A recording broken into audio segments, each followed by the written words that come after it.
La plage de fonctionnement du démarrage à distance est d'environ 60 mètres.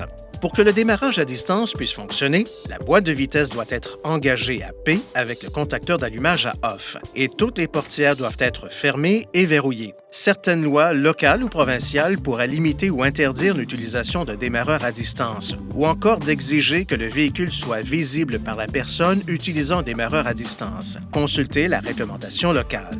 Pour démarrer le véhicule à distance, appuyez sur le bouton de verrouillage sur la télécommande. Dans les 5 secondes qui suivent, appuyez sur le bouton de démarrage du moteur et maintenez-le enfoncé pendant au moins 2 secondes. Les portes se verrouilleront, le moteur démarrera, les feux de stationnement s'allumeront et le système de chauffage et de climatisation automatique se mettra en marche s'il était allumé lorsque le contact a été coupé. Le moteur fonctionnera alors pendant 10 minutes avant de s'arrêter. Pour prolonger de 10 minutes la période de fonctionnement du moteur, appuyez sur le bouton Lock, verrouillage de la télécommande, puis appuyez sur le bouton démarrage du moteur et maintenez-le enfoncé pendant au moins 2 secondes. Le temps de fonctionnement est calculé comme suit. La première période de 10 minutes débute lorsque la fonction démarrage à distance est exécutée. La période additionnelle de 10 minutes débute immédiatement lorsque la fonction démarrage à distance est exécutée une seconde fois. Par exemple, si le moteur fonctionne depuis 5 minutes, lorsque vous appuyez sur le bouton démarrage du moteur, la période totale de fonctionnement du moteur sera de 15 minutes.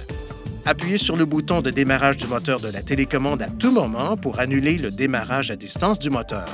Après 2 démarrages à distance, le contacteur d'allumage doit être placé de on à off avant de pouvoir utiliser de nouveau la fonction de démarrage à distance. Pour conduire le véhicule, enfoncez la pédale de frein et appuyez sur le contacteur d'allumage.